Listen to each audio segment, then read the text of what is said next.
अब हम अपने बरसग़ीर के एक बहुत बड़े आलिम, मुफ़क्किर, दानश्वर और अहद जदीदियत के एक बहुत बड़े नाम मोहतरम हज़रत सर सैयद अहमद ख़ान रहमतुल्लाह अलैह की तरफ जाते हैं। सर सैयद साहब की तफ़सीर है तफ़सीरुल कुरान व हुवल हुदा वल फ़ुरक़ान। ठीक है, ये मुकम्मल तफ़सीर तो नहीं लिख सके लेकिन गालिबन सूरह बनी इसराइल तक है। मेरे पास जिल्द अव्वल दूम सूम का मजमुआ है, फ़ातिहा से आराफ। ठीक है, अब सर सैयद का मसला ये है कि वो कुरान की साइंसी तफसीर के कायल थे, यानी ठीक है, इन मोजिज़ात और इस तरह की आयतों की जिन्नात, ये वो जो सारा एतराज़ात है उसकी वो ऐसी ताबीर तशरीह करते थे कि जो एक ऐसे बंदे को समझ में आए जो इन चीज़ों का इनकार कर रहे हैं, इस बुनियाद पर वही तजर्बे में मुशाहिदे में ना आने वाली चीज़ें इस तरह।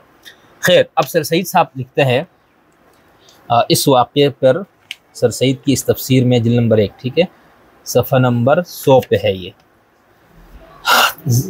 तज़बहुल बकरा, सर सैयद ने क्या लिखा है सुनिए। ये क़िस्सा तौरेत में भी है। अच्छा, अब ये इन्होंने नीचे हाशिए में दिया, लेकिन क्योंकि ये बहुत पुरानी सी इशात है और ये अब तफसीर दस्तयाब भी नहीं है गालिबन, तो अल्लाह करे कोई साहिब खैर तवज्जो दे कि इसको छपवाए। ठीक है, बहुत सी चीज़ें होती है जो इल्मी महज़ तारीख़ का हिस्सा बनती है, लेकिन वो एक इस्तिफ़ादा भी और एक तारीख़ी तनाज़ुर के लिए इनको महफूज रखना चाहिए। क़त्अ नज़र इसके कि इसमें लिखी हुई चीज़ें सही है गलत है आपको इत्तेफ़ाक़ नहीं, हमारा अपना भी इरादा है, अभी कभी कोई ऐसा कोई गुंजाइश मिले माली लिहाज से तो हम खुद इसको बेहतर करके खूबसूरत करके कंपोज करके छपवाई। बहुत पुरानी इशात है। खैर, सर सैयद लिखते हैं कि यह क़िस्सा तौरात में भी है, मगर उसमें बनी इसराइल का मूसा से उसका अता पता पूछना मज़कूर नहीं है, और इसके ज़िबह के बाद जो क़िस्सा तौरात में है वो कुरान मजीद में नहीं है। ज़िबह के बाद जो क़िस्सा तौरात में है वो कुरान मजीद में नहीं है। बहरहाल इतनी बात कि खुदा ने एक बेल के ज़िबह करने का हुक्म दिया, कुरान और तौरात दोनों में मौजूद है। अब मैंने आपको कहा कि तौरात में 2 जगहों पर आपको बता दिया, एक तो इस्तिस्ना में जो अभी हमने इस्लाही साहब ने जिससे इस्तेदलाल किया, एक वो सुर्ख गायें जो पूरा एक पाकिज़गी का तरीक़ा है ना, उसके अलावा भी है, लेकिन सर सैयद मेरे ख्याल से इनमें से किसी एक की तरफ इशारा फरमा रहे हैं। वो कहते हैं कि दोनों में मौजूद। बकरा बितहरीक व मात्ता, गायें और बैल दोनों पर बोला जाता है, और कुरान मजीद के ये अल्फाज के ला ज़लूलुन तुसीरुल अर्द वला तुस्किल अर्ज़ साफ उसके बेल होने पर दलालत करते हैं। कुरान के तमाम अल्फाज से और उन पतों और निशानियों से जो बताए गए हैं मुसन्निफ साफ पाया जाता है कि वो बेल बुत परस्तों या काफिरों के तरीक़े पर बतौर सांड के छोड़ा हुआ था। ये बहुत अहम है। मुफस्सिरीन जो इसको लेकर आते, जिस मफ़हूम में पस मंज़र में जिस वाक़यात के साथ वो हम वाक़यात ही बयान करेंगे, सर सैयद इसको बिल्कुल इससे अलग करके देख रहे हैं। क्या ये बुत परस्तों या काफिरों के तरीक़े पर बतौर सांड छोड़ा हुआ था। तफसीर कबीर में भी मुसलमा की तफसीर ए वहशियतुन मुरसलतुन मिनल हवस लिखी है, तो ठीक छूटे हुए सांड की है, और उसी के ज़िबह कर डालने का मूसा ने हुक्म दिया था, और बनी इसराइल चाहते थे कि वो ज़िबह होने से बच जावे, इसीलिए उसके अते पते पूछते थे। बस इस किस्से में कोई अजूबा बात नहीं है। अजूबा, ठीक है, जिस बछड़े को बनी इसराइल ने पूजा था उसका मादूम करना, और जिस बेल को बतौर सांड के छोड़ा था कि वो भी एक किस्म की परस्तिश है, उसको ज़िबह कर डालना उस शिरक व कुफ्र के मिटाने के लिए था। हमारे मुफस्सिरीन ने बिलाशुबा गलती की है जो ये समझा है कि ये किस्सा अगली आयत वइज़ क़तलतुम नफ्सन से मुताल्लिक़ है, और पहली आयत को खुदा ने पीछे कर दिया है। सर सैयद कहते हैं मुफस्सिरीन की गलती है। अब भाई आपने तो ये तो बता दिया कि गाय को क्यों, यानी इनके ख्याल ये कि वो जो बुत परस्ती गाँव परस्ती की जो बीमारी थी, एक तो उसको मिटाना था, और दूसरा जो बकरा यहाँ कहकर का ये कोई ख़ास कोई बेल ही था जिसको हज़रत मूसा ने ज़िबह करवाना था, ताकि उनके दिलों से वो एक उसकी तक़दीस और ये चीज़ें ख़त्म हो जाए। और ये मुफस्सिरीन ने ये वजह लिखी, लेकिन अभी हम सर सैयद से बात कर रहे हैं। फिर दूसरे वो सर सैयद कहते हैं कि इस ज़िबह बकर का क़त्ल नफ्स से ताल्लुक़ नहीं है, मुफस्सिरीन ने गलती की। इस्लाही साहब ने भी ये बात की, लेकिन उनको इस अजूबा होने का जिस इनकार नहीं किया, उनके इनकार की क्या वजह तो मैंने आपको बता दिया। उसके बाद सर सैयद लिखते हैं वइज़ क़तलतुम नफ्सन, इस किस्से को पहले किस्से से कुछ ताल्लुक़ नहीं है। बेल के ज़िबह करने का किस्सा ख़त्म हो चुका। ये दूसरा किस्सा है कि बनी इसराइल में एक शख्स मारा गया था और कातिल मालूम ना था, और अल्लाह ताला ने हज़रत मूसा के दिल में ये बात डाली कि सब लोग मौजूद हैं, और सब लोग जो मौजूद हैं और उन्हीं में कातिल भी है।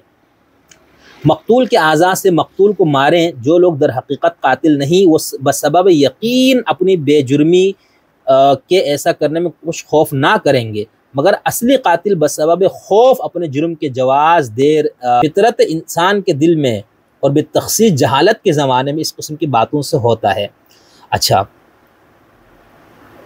ठीक है, ऐसा नहीं करने का वो उसी वक्त मालूम हो जाएगा, और वही निशानियां जो खुदा ने इंसान की फितरत में रखी है लोगों को दिखावेगा। इस किस्म के हेलों से इस ज़माने में बहुत से चोर मालूम हो जाते हैं। अब ये आगे हम अहले कुरान और उनको देखेंगे तो हाँ ये बात ज़्यादा वाज़ी होगी जो सर से सब करना चाह रहे हैं, ठीक है।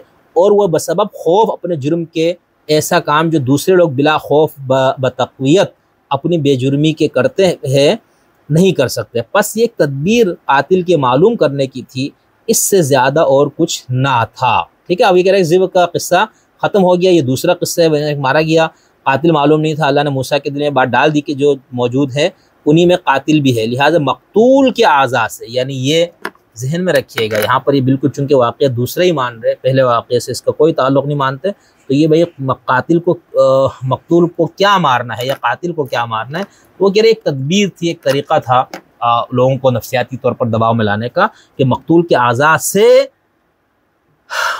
मकतूल को मारें, ठीक है, मकतूल के आज़ा से मकतूल को मारें। अब आगे लिखते हैं, हमारे मुफस्सिरीन ने इन आयतों की ये तफसीर की है कि पहला और पिछला एक ही किस्सा है, और पिछली आयत में जो बयान हुआ है वो बाएतबार वक़ू के मुक़द्दम है, और किस्सा यूँ करार दिया कि बनी इसराइल ने एक शख्स कत्ल किया था, उसका कातिल मालूम करने को खुदा ने एक बैल के ज़िबा का हुक्म दिया, और ये कहा कि उस मज़बूह बैल के आज़ा से मकतूल को मारो।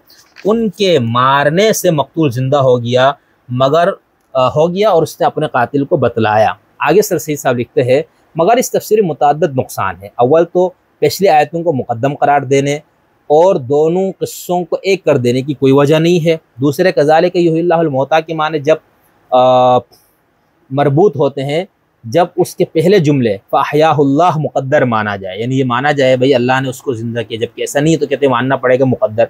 और ऐसे जुमले को जो खारिज अज़ अक़ल और ख़िलाफ़ आदत बारी ताला है अपनी तरफ से बग़ैर मौजूद होने किसी यकीन या इशारा है सरीह के मुक़द्दर मानना इबारत कुरान में इजाफ़ा करना है। तीसरे ये के बावजूद इस इजाफ़ा के ये मानना पड़ेगा कि कज़ालिक युहिल्लाहुल मौता से मुराद इहयाए अमवात बरोज़ बेस व नशर है, और इस जगह बेस व नशर के हाल के बयान करने का कोई मोहल व मौका नहीं है, और ना कोई मुबाहिसा बेस व नशर की बात है जो सीधे सादे साफ साफ माने आयतों के हमने बयान किए और जिनमें ना आयतों की तरतीब उलटनी पड़ती है, ना किसी जुमला खिलाफ अक़ल और बग़ैर सनद नकल करके अपनी तरफ से बढ़ाने की हाजत होती है, और जो साफ तौर पर कुरान से पाए जाते हैं शायद उसकी निस्बत भी बाज़ लोग कुछ शुबा करेंगे। अव्वल तो ये कहेंगे कि इज़रिबूहु में ज़मीर मुज़क्कर है, हु मुज़क्कर ज़मीर यानी मुज़क्कर के लिए आता है, और बिबाज़िहा में ज़मीर मुअन्नस की, और दोनों का मर्जा हमने मक़बूल को ठहराया भाई। मगर ये एतराज़ किसी तरह सही है, बाकी मुफस्सिरीन ने भी इस मसले पर उलझ के इसको हल करने की कोशिश की है कि एक मुज़क्कर और मुअन्नस, तो सर सईद कहते हैं ये कोई इतना बड़ा मसला नहीं है। क्यों नहीं? इस आयत से पहले वो इस कत्ल तो नफ्सन से वाक़ी है, और बिबाज़िहा की ज़मीर नफ्स की जानिब राजी है, और नफ्स मुअन्नस है, और इसके लिए मुअन्नस ही की ज़मीर होनी चाहिए। इज़रिबूहु की ज़मीर को भी तमाम मुफस्सिरीन नफ्स की तरफ राजी किए, इसको मारो, किसको माना? तो उस नफ्स को मारो। अब मगर बाएतबार शख्स मक़तूल के उसका मुज़क्कर लाना जायज़, यानी बतौर लफ्ज़ यानी नफ्स बतौर अगर मर्जा हो ना कि उस नफ्स को मारो, तो नफ्स से लफ्ज़ बतौर लफ्ज़ उसको मर्जा माने तो फिर मुअन्नस ज़मीर है। वो कहते हैं एक जगह उसको बतौर नफ्स यानी उस लफ्ज़ की तरफ इशारा किया, दूसरी तरफ उस शख्स की तरफ यानी वो नफ्स बिमाने शख्स, तो उस सूरत में कहते हैं मुज़क्कर और मुअन्नस की ज़मीरों को कोई मसला नहीं है। यानी लफ्ज़ नफ्स की तरफ राजी किया जाए तो मुअन्नस लाना पड़ेगा, उस शख्स मक़तूल की तरफ इशारा किया तो मुज़क्कर, क्योंकि वो मुज़क्कर था, वो आदमी था। चुनांचे तफ़सीर कबीर में है कि अलहाउ फ़ी क़ौली तआला फ़ज़रिबूहु ज़मीरुन व हुवा इम्मा अन यरजिअ इला नफ्स व हीनइज़िन यकूनु तज़कीर अला तअवील शख्सी वल इंसान व अम्मा इलल क़तील व हुवा अल्लज़ी दल्ला अलैहि। ठीक है, मैंने आपको कहा बाकी मुफस्सिरीन ने भी ये तौजीह दी है। दूसरा ये शुबा करेंगे कि युही और मौता के लफ्ज़ के हमने वो माने नहीं लिए जो सरी उन लफ्ज़ों से पाए जाते हैं, मगर ये एतराज़ भी सही ना होगा, इसलिए कि हमने इन लफ्ज़ों के वही माने लिए जिन मानों में ख़ुद खुदा ने इन लफ्ज़ों को इस्तेमाल किया, जहाँ फरमाया वकुंतुम अमवातन फ़अहयाकुम, पीछे वो जो आए थे, यानी तुम मुर्दा यानी मादूम या गैर मौजूद या नामालूम थे, फिर हमने तुमको ज़िंदा यानी मखलूक या मौजूद या ज़ाहिर किया। बस इसी दलील से हमने यहाँ से युही और मौता के यही लिए है कि नामालूम कातिल मालूम हो गया। ठीक है, मौता मरा हो से क्या मुराद है, नामालूम कातिल का मालूम होना। और इन मालूम के सही होने पर ख़ुद इसी मकाम में खुदा ताला ने इशारा किया है। ऊपर की आयत में लफ्ज़ वल्लाहु मुखरिजुन आया है, उसी के मुकाबिल इस आयत में युहिल्लाह का लफ्ज़ आया है। ऊपर की आयत में तक्तुमून का लफ्ज़ आया है, इसी के मुकाबिल में इस आयत में मौता का लफ्ज़। अब ये जो ऊपर जो आयत बता रहे हैं ना, वो पीछे जो सूरह आयत नंबर गालिबन 39 हाँ किस्सा आदम से पहली वाली आयत कि अल्लाह ने कहा कि तुम फ़अहयाकुम सुम्मा युमीतुकुम, अल्लाह ने याद करो जब तुम मुर्दा थे तो उसने तुमको ज़िंदा किया, फिर तुम्हें मौत देगा, फिर तुम उसकी तरफ लौटाए जाओगे। तो ये दोनों को मिला के बताया जा रहा है कि भाई इह्या और अमवात का मानी ये बनता है जो मैं कर रहा हूँ। बस एलानिया साबित है युहिल्लाह से ज़ाहिर होना कातिल का और मौता से नामालूम या गैर ज़ाहिर होना कातिल का मुराद है, न मकतूल का ज़िंदा होना। यानी ये नहीं कि मकतूल ज़िंदा हो गया, बल्कि वो मामला ज़िंदा हो गया, कातिल ज़िंदा हो गया, उसको मामले को ज़िंदा किया, उसको पकड़ा दिया।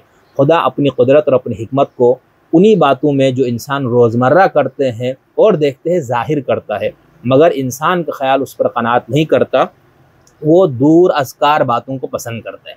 तीसरा शुबा लोग करेंगे कज़ालिका युहिल्लाहुल मौता, कि कबल हमको ये जुमला कि फ़अज़हरहुल्लाह मुक़द्दर मानना पड़ेगा, मगर ये जुमला ना खिलाफ अक़ल है ना खिलाफ कुरान। यानी पीछे उन्होंने ये कहा था कि अगर आप मुफस्सिरीन की तफसीर को माने तो उसमें ये मानना पड़ेगा भाई अल्लाह ने उस मुर्दे को ज़िंदा किया, ये मुक़द्दर मानना पड़ेगा। तो सर सही साहब कह रहे हैं भाई मुझे भी लोग कहेंगे भाई जो तुम ले रहे हो उसके अंदर भी ये मानना पड़ेगा ना कि फ़अज़हरहुल्लाहु, तो कहते हैं भाई ये मुक़द्दर मानने में कोई ना ये खिलाफ अक़ल है ना खिलाफ कुरान है। जबकि पहली वाली बात कहते हैं खिलाफ अक़ल भी है खिलाफ कुरान भी, क्योंकि मरने के बाद दोबारा ज़िंदा होना ये क़यामत में ही जाके होगा, दुनिया में नहीं होगा।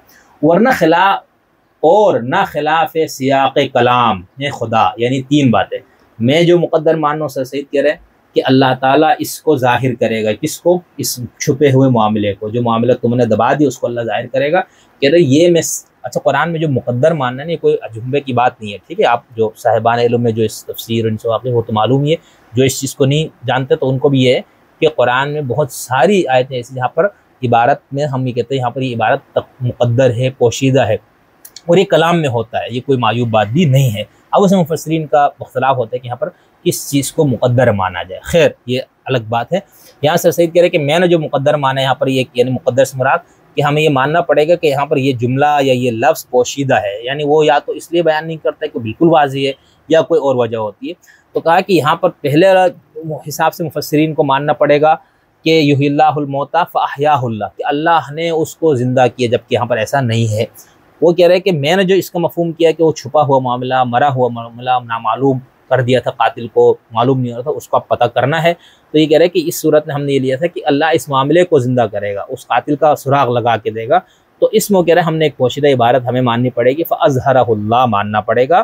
तो कह रहे हैं कि ये जो अज़हरहुल्लाह हम इबारत महज़ूफ़ निकाल रहे हैं, ये ना खिलाफ अक़ल है, ना खिलाफ कुरान है, ना खिलाफ सियाक़ कलाम खुदा, यानी जिस कॉन्टेक्स्ट में ये बात है उसके हिसाब से भी बात हमारी बिल्कुल ठीक है, क्योंकि ख़ुद खुदा ने फरमाया है वल्लाहु मुखरिजुन, बरखिलाफ उस पहले जुमले के कि वो न ज़मीन का है न आसमान का।